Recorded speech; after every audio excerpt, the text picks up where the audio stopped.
ጃር ወደ ዋናውም ወደ መሰረታዊ ወደ ወቅታዊ ጉዳይም ይሄንንም ቃለ መጠይቅ እንድናደርግ ወዳደረገን የሰሞኑ ግርግርም ለመምጣት በሚል ነው። እንግዲህ የኢኮኖሚው መስፈንጠር አጠቃላይ ብዙ ነገሮች ሰሞኑን ከአባይ ግድብና ከዚህ ከማዳበሪያ ፋብሪካ ግንባታ ጋር ተያይዞ በትክክልም አብይ አህመድ ባለራዕይ ነው በፊት ሲናገር የነበረው ህልሙን ነው ያሉ የበፊት ቪዲዮቹን እያመጡ አሁን ያው የተናገረውን እየፈጸመ ያለ ቃሉን በተግባር እየፈጸመ የሚገኝ መሪ በሚልም መገለጫ በሚቆጣጠሯቸው ሚዲያዎች ላይ እየገለጹ ይገኛሉ። እስቲ ስለ አባይ ግድብ ሰሞኑን አብይ አህመድ በስፋት ስብናውን ከፍ የሚያደርጉ ነገሮች እየመጡ ነው። አባይን የሰሩ የጀመሩ እጆች ቢኖሩም የነዛ እጆች የነዛ ሰዎች ታሪክ በተወሰነ ደረጃ እየኮሰሰ አብይ ግን ከፍ ብሎ እንዲታይ የሚደረግባቸው ዘመቻዎች ነው የተጀመሩትና እስቲ ስለ አብይና አባይ ምን ትላለህ? ለአባይ አብይ ደረሰለት ብሏል ዳንኤል። ኢትዮጵያ ውስጥ ያሉ መሪዎችም ህዝቦችም የአባይ ጉዳይ የማያንገበግበው ያላንገበግበው ትውልድ ያለ አይመስለኝም። እያየነው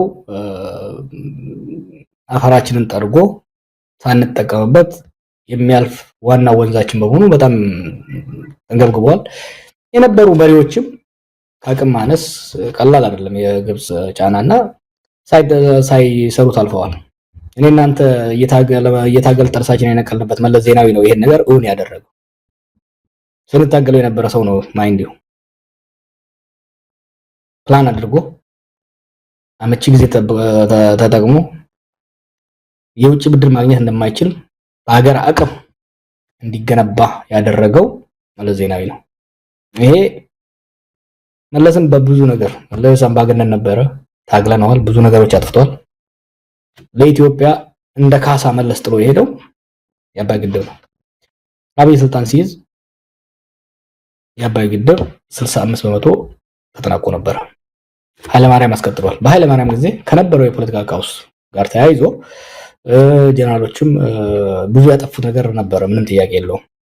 አብይ ሊመሰገን የሚገባው ሌሎች ትላልቅ ፕሮጀክቶች እንደቆሙ እንዲቀሩ ሲያደርግ ይሄኛውን ዘግቶ በቦታው ላይ መዝናኛ ባለመስራቱ ልናመሰግነው ይገባል። እንዲጠናቀቅ በማድረጉ ብዙ የፖለቲካ ጫናዎችም ነበሩ። መጀመሪያ ላይ አስፈላጊነቱም ላይ ጥያቄ ሲያነሳ ነበር። ሆኖም ግን ፋይናሊም ቢሆን ፕሮጀክቱ እንዲጠናቀቅ በማድረጉ ሊመሰገን ይገባል። ክሬዲት ጠቅልዬ ኪሴ ላድርግ ካለ ግን አስቸጋሪ ነው። ምክንያቱም የመለስን ሚናና የአብይ ሚና እናወዳድር ካልን ዞን እና ጥንቸል ማወዳደር ስለሚሆን is no fair እኔ ሁለቱንም ታግያቸዋለሁ። it's just no fair እና በአባይ ጉዳይ ከፍተኛ ሚና የነበረው መገንባት የቴክኒካል ስራው ብቻ አይደለም፣ ፕላኒንጉን በሚስጥር ያን ነገር ይዘውት በዛም ወቅት ራሱ እኔ ስደግፈው መለስ እየታገልኩትም የደገፍኩት ነገር ካለ ባሰው ላይ በአባይ ላይ ያደረገው ነገር ነውና I think credit should be given where it's due and that መለስ እውነት ግን ጀዋር ተጠናቋል ወይ የሚልም ጥያቄ ይነሳል። አሁን ግድቡ ተጠናቀቀ ሲባል ምን ማለት ነው? ግድቡስ በፊት ከነበረው አቅም አንፃር በታቀደለት መጀመሪያ በነበረው በእቅዱ መሰረት ነው ወይስ የተከናወነው? የተለያዩ የአቅሙን ማነስ የሚገልጹ እርምጃዎች ተወስደውበታል። ለምሳሌ ግድቡ የመያዝ አቅሙን ጨምሮ ተርባይኖች ቁጥር መቀነስ፣ እነዚህ ነገሮች ተደርገዋል። አሁንም ቢሆን የተጠናቀቀው የመስመር ዝርጋታ ተከናውኗል ወይ? ዋናው ትልቁ ስራ ግድቡ ተገነባ፣ ከዛ በኋላ ምሰሶ ተከላ፣ የመስመር ዝርጋታን ጨምሮ ከፍተኛ ኢንቨስትመንት የሚጠይቅ ስራ አልተከናወነም። ዝም ብሎ ግድቡ ተመረቀም የሚባል ነገር አለ። ከግድቡ ተጠናቆ ከመመረቁ ይልቅ ትልቁ የአብይን የፖለቲካ በተለይ ምርጫም ደርሷል፣ ብዙ ነገሮች እየተደረጉ ነው ያሉትና ለዛ ተብሎ የመጣ እንጂ በትክክልም ግድቡ ተመርቋል የሚለውን ጥያቄ በጥርጣሬ የሚያነሱ ወገኖች አሉና ተመርቋል ግን ማለት እውነት ተጠናቋል ግድቡ? እሱን ጥያቄ ለባለሙያዎች ተዋዋለው። አንዳንዴ አልሐምዱሊላህ ማለት አለበት ትንሿን ነገር። እኔ አብይ ሲያጠፋ እንጂ ሲያለማ አይቼ ስለማላቅ ትንሽ ነገር ሲያለማ እሷንም እኔ ፍራቻ ነበር ደጋግሜ ተጽፍ ነበር። ያኔ ተዝካለ የሄዶ ሶሺ ላይ ራሻ ላይ ሄዶ የፈረመው ስምምነት የሀገራችን ዲፕሎማቶች ተረባርበው ትዝ ካለ ከትራምፕ አማች ጋር አብርሃም ሳኮርድ እኮ ነው ሄዶ የፈረመው። በጣም አደገኛ ለሀገራችን አደገኛ የሚሆን በተለይ ለናይል ጥቅማችን በጣም አደገኛ የሚሆን ስምምነት ራሻ ላይ ሄዶ ከግብጾች ጋር ተፈራረመ። ከዛ በኋላ በአሜሪካ የትሬጀሪ ዲፓርትመንት ስትሬንጅ በሆነ መልኩ በትሬጀሪ ዲፓርትመንት አደራዳሪነት ነው ያ ነገር የተካሄደው። ያ ነገር ወደፊት ያው ሰዎቹም አሁንም በውጭ ጉዳይ ውስጥ ስላሉ ብዙ ልገባበት አልፈልግም። በብዙ ርብርብ በብዙ ትሬት ነው ከዛ ስምምነት አብይ እንዲወጣ የተደረገው። ከዛ ወጥቶ እዚህ ጋር መድረሱ ራሱ ሙሉ በሙሉ ሳያስቆመው ቦታውን ወደ ዶሮ እርባታ ሳይቀይረው እዚህ መድረሱ ራሱ ፈጣሪ ይመስገን ማለት ነው። የተረፈውን ወደ ኋላ እንጨርሰዋለን፣ አጠፋውም ወደ ኋላ እንጨርሰዋለንና my expectation for the guy solo አንተ ቆም የምሰማቸው ነገሮች አሉ። ለምሳሌ ተርባይኖቹ ቁጥር ቀንሷል፣ የመያዝ አቅሙ ቀንሷል፣ ሌላም የሚባሉ ነገሮች አሉ። የቀነሰውን እንጨምርበታለን። this is strategically very important project።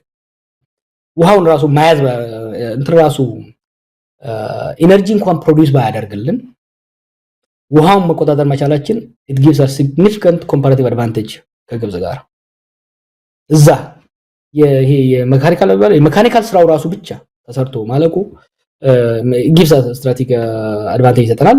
እሱ ወደፊት የሚመጣው አመራር የሚመጣው ትውልድ ደግሞ የመስመር ዝርጋታውንም እያሰፋው ይሄዳል።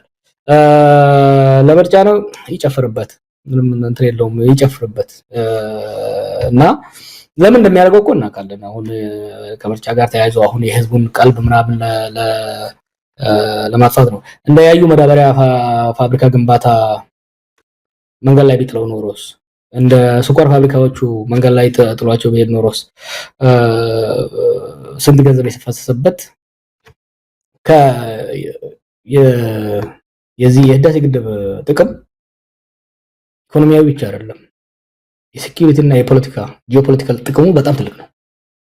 ለኔ አንድ ኪሎዋት መብራት ራሱ ባያወጣ መገደቡ ራሱ የሚጠቅመው ጥቅም አለና እሱን አፕሪሺየት አድርገ ነው የአብይና የጋሻ ጃግሬዎችን ጨፈራን ኳስ በመሬት ምክንያቱም ብዙ ነገሮች አሉ በውስጡ እና ይሄ ብሎ መሄዱ ለውጭ ተጋላጭነት ስለሚያመጣ አይ ቲንክ በዛው ማለፉ ይበጃ ይመስለኛል። አሁን እንግዲህ ጃዋር ምናልባት ቃለ መጠይቁን ወይም ከዳንኤል ክብረት ጋር ያደረገውን ቃለ መጠይቅ ሙሉን አልሰማሁትም፣ ግን አንዳንድ የወጡ በክሊፕ ደረጃ የሚሰሙትንም አለ፣ በጽሁፍም እንዲህ ብሏል የሚል ነገር አለ። ማረጋገጫ አላገኘውም፣ ግን ግድቡን እንዳላዛር ተመልክቶት እኔ ኢየሱስ ሆኜ አዳንኩት የሚልም ነገር ተናግሯል ላሉ በትክክል ከአንደበቱ መስማት አለብን። እንደዛ ብሎ ከሆነ ያው የታሪክ ሽሚያ ነው። ሙሉ በሙሉ የሌሎችንም ታሪክ ቀምጦ እንደው በተወሰነ ደረጃ የሰማውትም አለ።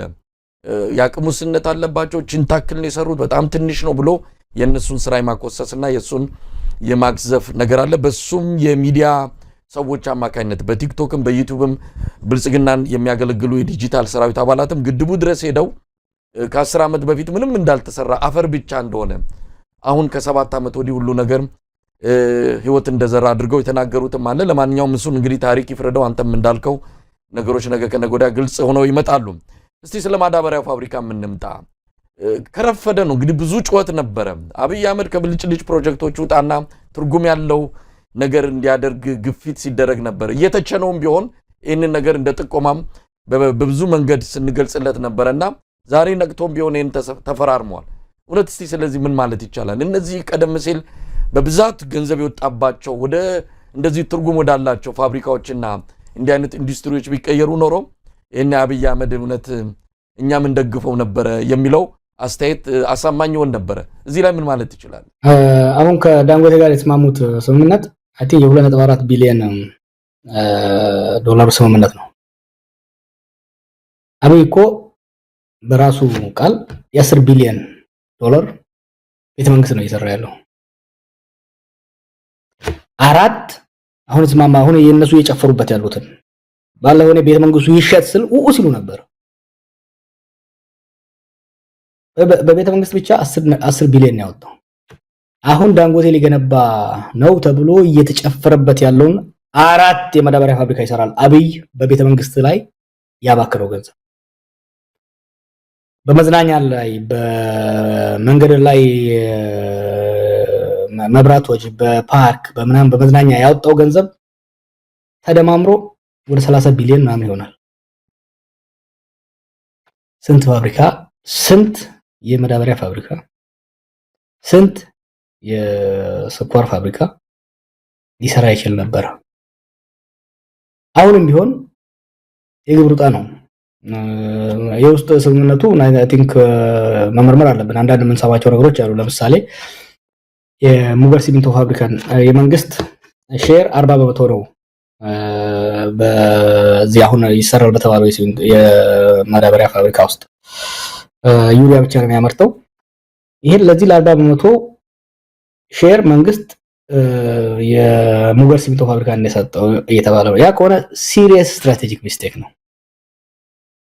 እና እንዲህ አይነት የሀገርን ወሳኝ ሪሶርሶችን አሳልፎ የሚሰጡ ስምምነቶች ከሆኑ አደጋ አላቸው። ምን ሰማቸው አንዳንድ ነገሮች አሉ በጣም ዲስተርቢንግ የሆኑ የሀገርን ሀብት አሳልፎ የመስጠት አይነት ሂደቶች አሉና ያም ሆነ ይሄ ማዳበሪያ ፋብሪካ አብይና አጠገቡ ያሉ ሰዎች ማሰብ አለባቸው።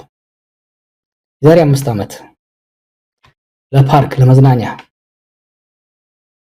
ምናምን ለመስራት ከሚያባክነው በዚህ ገንዘብ ያዩን ያዩ ላይ እንግዲህ በቢሊየን ገንዘብ ነው የወጣው። በቢሊየን ገንዘብ ወጥቶ የህወሓት ጀነራሎች ዘርፈውታል። ምንም ጥያቄ የለውም። ግን ስራው ቦታው ነበር። እቃው ማሽነሪው ገብቶ ቦታው ላይ ነበር። ሜዳ ላይ ነው። አሁን ባለፈው ለጥፌው ነበር መሰለኝ ዝጎ ተጥሏል። ያንን እንደዛ ከሚጥለው